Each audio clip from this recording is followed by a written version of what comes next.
Hey everybody, Georgevich here with Job Interview Tools, and today I want to give you 5 easy things you can do to prepare for your first job interview. Now this could be your first interview ever, or it could just be the first one with a new employer. But putting some serious time into each one of these steps I'm going to cover with you is not only going to prepare you for the interview, but it's going to make you feel calm and comfortable. So the first thing that you want to do is research the company. So before your interview, research the company and the responsibilities of the role. I mean, look at their website, third-party websites, press releases they've published, and even find out who their competitors are. These are all good things to know. Even use LinkedIn to search out their company.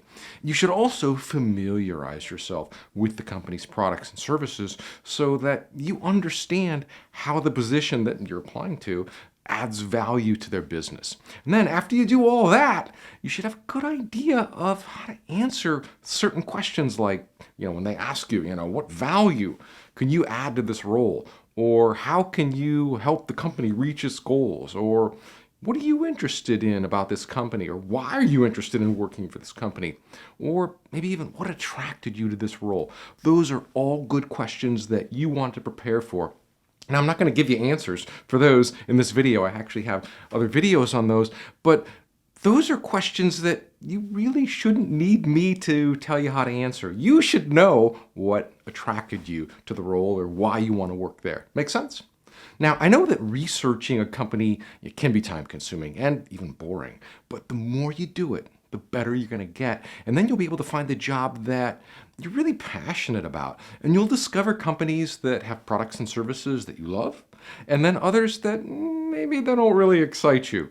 But the more research you do, the more enthusiasm you will bring into the interview, which will help you land your next role. The next thing you want to do is practice your answers to common interview questions. Make sure to practice common questions with a friend, or if you don't have any friends like me, just use a video camera and watch yourself and see how you do. I mean, this is more effective than simply just reading questions and then crafting answers in your head. It doesn't really do anything to cement those answers into your mind. Additionally, this is going to help you calm your nerves and reduce those pre-interview jitters that all of us feel, even me.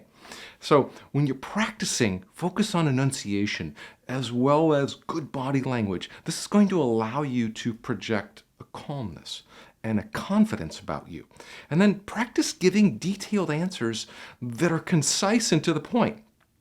And be sure, when you answer a question, try to keep your answer to maybe 1 minute, maybe no more than 90 seconds. I mean, any longer than this, and then you're kind of challenging your interviewer's attention span. And if they have a short attention span like me, they're going to be checked out after 30 seconds. So you don't know what the attention span is of your interviewer, so you kind of want to play that safe and just give more shorter, on-point answers. If they want to know more, they'll ask you. Now, interviewers like to ask questions that reveal your character, such as, what are your greatest strengths, or tell me about a time that you dealt with failure. Now, they're also going to ask you about your skills, your qualifications, your work history, work style, your salary.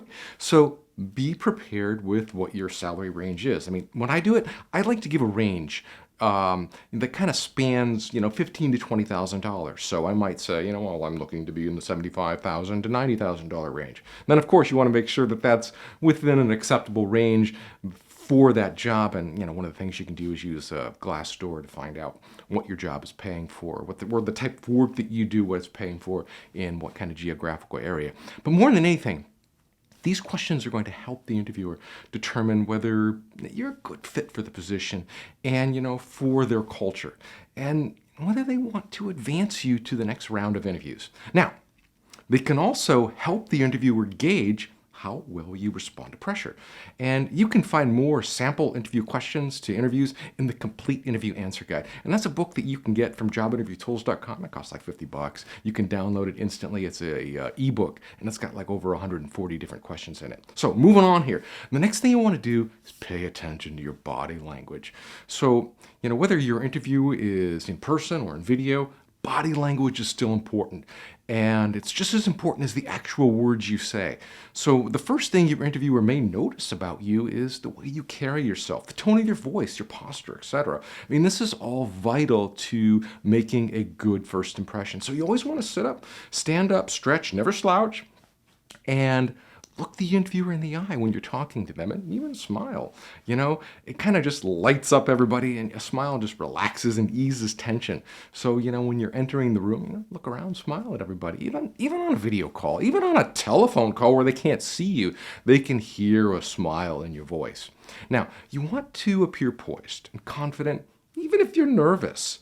And, smiling and keeping that posture are going to help you feel that way and kind of project that calmness and that confidence. And keeping good posture and making eye contact with your interviewer shows them that you're engaged with the interview. I mean, I always talk with my hands, as you'll see in all my videos, and you should do the same. But, don't be waving your hands around all the time. When I do it, I'm really not even conscious of it. And I will see some YouTubers, they're like waving their hands around all the time in their videos, and it's really distracting and annoying. And I usually click away from those. I just can't stand them. But naturally use your hands to talk. And I think if you don't even think about it, it's just going to happen. But you definitely don't want to sit there with your arms crossed and talking to them. So that's one of the big things that kind of, when you cross your arms, you're essentially tuning out the interviewer. You're saying, okay, I'm really not impressed, with what you're saying. So it kind of closes the door to communication. It's a nonverbal skill, or not a skill, but it's a nonverbal trait. So avoid crossing your arms or touching your face. You got a little itch or something. Try to avoid doing that, or twirling your hair. I really don't have any hair to twirl, but some people have hair, and you probably do. And try to avoid, and it's more of a natural thing for people just to kind of just go back there and just start twirling their hair. And if you're not conscious of it, you're going to do that in the interview, and the interviewer is going to notice. But like I said, that's not a problem for me. Now, I also strongly suggest that you avoid fidgeting, because it's going to make you look nervous. So if you're just kind of sitting there, twiddling your thumbs or playing with your pen, that's distracting to your interviewer. And you may not even notice that you're doing it because it's something that you always do, but your interviewer will. And they're going to think, what kind of nervous tics, does he have?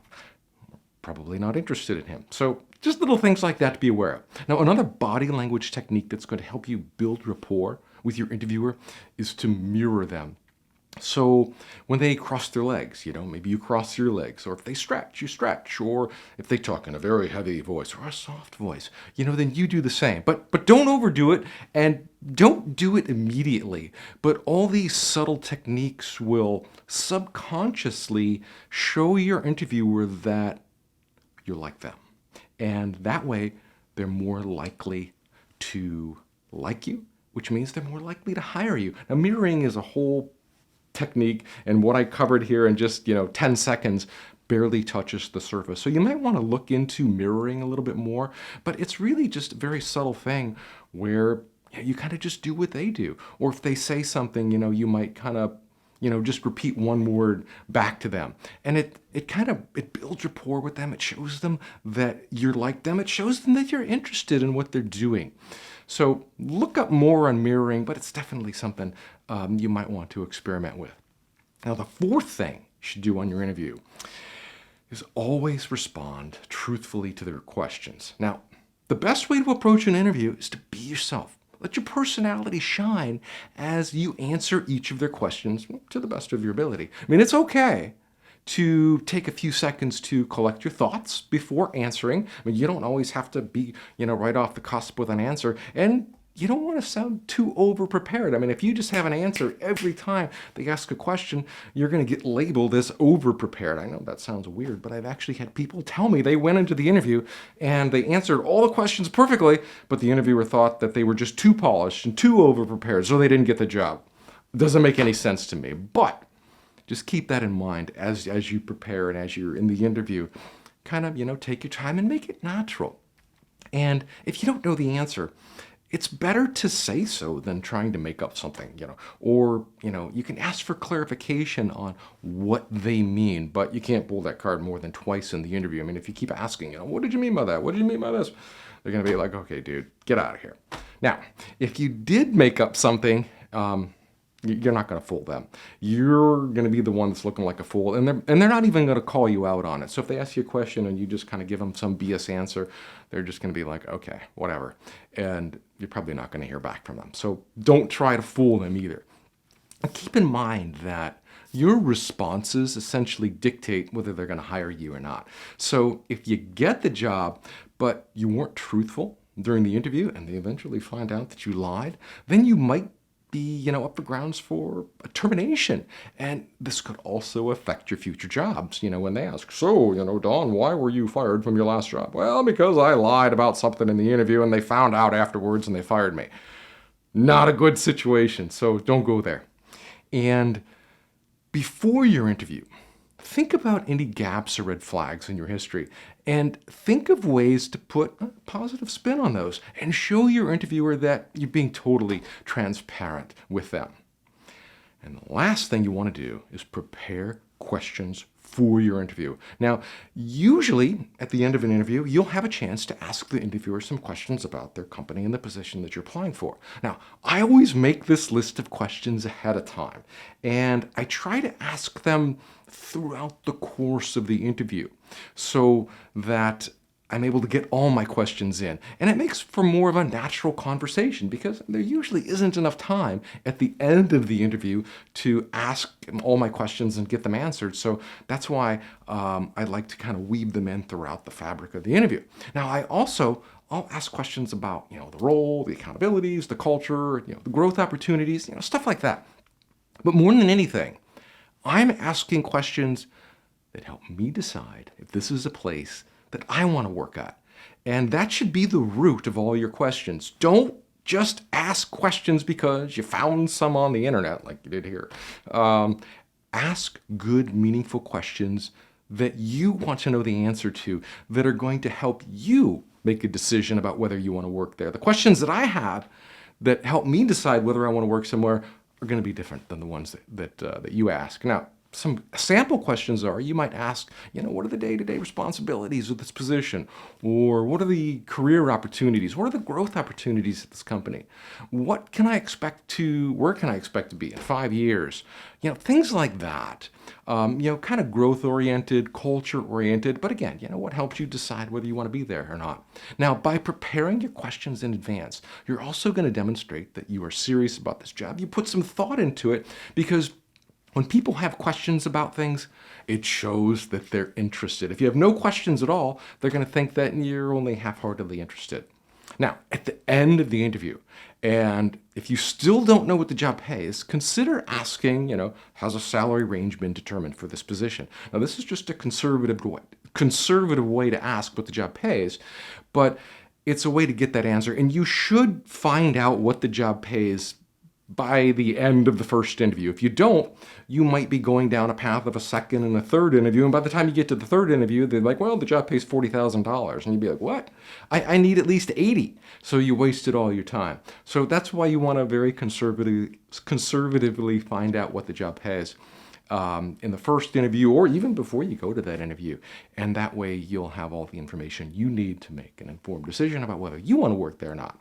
So that's all I have for you today, my friend. 5 easy tips to ace your first job interview. Now, like I said, I have a couple of guides that will help you with some of the questions in the interview. One of them I have here. You can get this one for free.